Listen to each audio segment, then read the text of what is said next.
السلام علیکم۔ تیز دھار موسلادھار بارش اور پتوں کی سسراہٹ دونوں حالات کی سنگینی کو بڑھا رہی تھی۔ وہ مسلسل سڑک کے بیچوں بیچ بھاگ رہی تھی، جتنا تیز وہ بھاگ سکتی تھی۔ وہ کوشش کر رہی تھی، لیکن مقابل ایک طاقتور انسان تھا جو اس نازک ہرنی کے تعاقب میں تھا۔ یہ سوسائٹی کوئی چھوٹی موٹی سوسائٹی نہیں تھی، ایک ایلیٹ کلاس سوسائٹی تھی جہاں لاہور کے بہت سے امراء رہتے تھے، لیکن سب کے سب گونگے اور بہرے تھے۔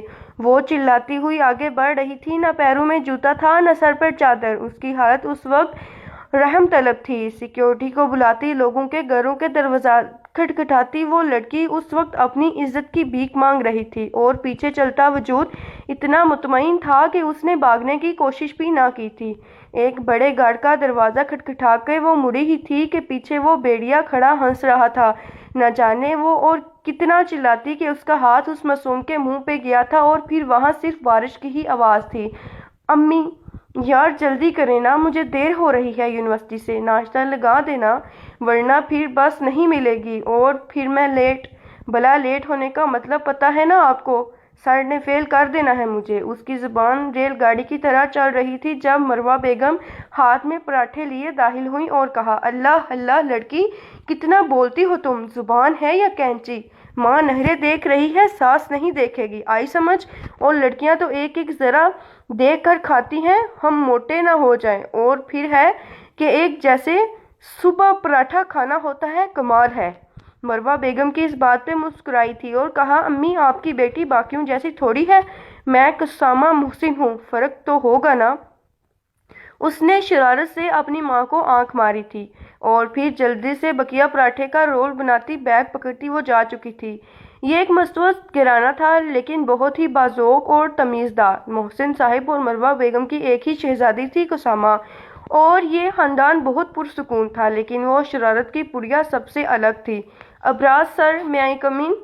عائشہ نے اندر آتے اپنے باس کو دیکھا، جو ابھی حال ہی میں لندن سے MBA کر کے آیا تھا اور اپنے ابو کے ساتھ یہ کمپنی سنبھال رہا تھا۔ اچھا خاصا سجیلا بانکا جوان تھا۔ عائشہ کی آواز پہ ابرار، جو کام میں منہمک تھا، ذرا سا سر اٹھا کر اسے دیکھا اور پھر مصروف سے انداز میں بولا، جی میم عائشہ بولیے۔ سر، آج آپ نے سائٹ وزٹ کرنی ہے، آپ لیٹ ہو رہے ہیں نا؟ عائشہ نے اسے مطلع کیا تھا، جب مجھے یاد آیا ہے اور بس نکلنے والی ہوں میں۔ یہ کہتے وہ فوراً کھڑا ہو گیا اور جانے کے لیے باہر نکل گیا تھا۔ قسامہ بس کے لیے جا رہی تھی، اسے سڑک کے کنارے کچرے کے ڈھیر پہ کچھ کتے نظر آئے تھے۔ قریب سے گزرتے ہوئے غور کیا تو وہ کسی وجود پہ جھکے ہوئے تھے، جو جانے اب زندہ بھی تھا یا نہیں اسے نہیں پتا تھا۔ فوراً آگے بڑھی اور کتوں کو پتھر مارے، لیکن وہ بالکل نہیں ڈری تھی۔ اس کی نظر اس وقت سامنے پڑے وجود پر تھی جو اوندا لیٹا تھا۔ کتے اس کی طرف بڑھے، اس سے پہلے ہی اس نے اپنے بیگ سے ٹفن نکالا جس میں آج رات کا بچہ ٹکا تھا۔ خوشبو تو تھی ہی، تبھی فوراً نکال کر سامنے رکھ دیا، بالکل دوسری طرف پھینکا ہی تھا۔ سب کتوں کا دھیان اس طرف ہوا اور دوسری جانب لگ پے تھے۔ ان کے جاتے ہی قسامہ بھاگ کر آگے بڑھی تھی اور اس نے بے جان وجود کو سیدھا کیا تھا۔ اسے سیدھا کرتے ہی قسامہ کا دل جیسے ایک لمحہ کو جکڑ گیا تھا۔ اس لڑکی کی زبوں حالی اس پہ ہونے والے ظلم کی چیخ چیخ کر بیان کر رہی تھی۔ قسامہ نے سب سے پہلے اپنی چادر اتاری، کیونکہ اس کے پاس دوپٹہ تھا اور لڑکی کو ہر طرف سے ڈھکا تھا۔ پھر اس کی نفس ٹٹولی کہ شاید زندگی کی کوئی رمق باقی ہو، لیکن کچھ بھی سمجھ نہیں آیا، تو اپنے حسیات کا استعمال کرتے ہوئے سب سے پہلے وہ سڑک کے کنارے کھڑی ہو گئی اور آنے جانے والے کی گاڑیوں کو ہاتھ کا اشارہ دینے لگی کہ شاید کوئی بندہ خدا رک جائے اور ہسپتال لے جانے میں مدد کرے۔ کوئی ایمبولینس کو آتے آتے تو دیر لگ جاتی، جس کا رسک وہ نہیں لے سکتی تھی، کیونکہ ایک دو لوگ نوجوان لڑکی دیکھ کر رکے، لیکن پھر مدعا سن کر گاڑی آگے بڑھا لی۔ قسامہ مایوس ہو کر ابھی شاید کوئی اور راستہ نکالتی کہ ایک سلور پراڈو آتی دکھائی دی۔ فوراً سے پہلے وہ سڑک سے بیچ کھڑی ہو گئی اور جیسے ہی گاڑی کا شیشہ نیچے ہوا، ایک نوجوان جو کہ نیلے پینٹ کوٹ میں ملبوس تھا، تیوری چڑھائے اسے گھور رہا تھا۔ قسامہ نے بنا اس کی بات سنے سیدھا مدعا بیان کیا تھا اور پھر وہ دونوں اس لڑکے کو گاڑی میں ڈال کر قریبی ہسپتال لے گئے تھے۔ کچھ خواب ہمیشہ ادھورے رہ جاتے ہیں۔ ہمیں خواب دیکھنے کا پورا حق ہے، لیکن ان کا انحصار قدرت پہ ہے کہ کس کی جانب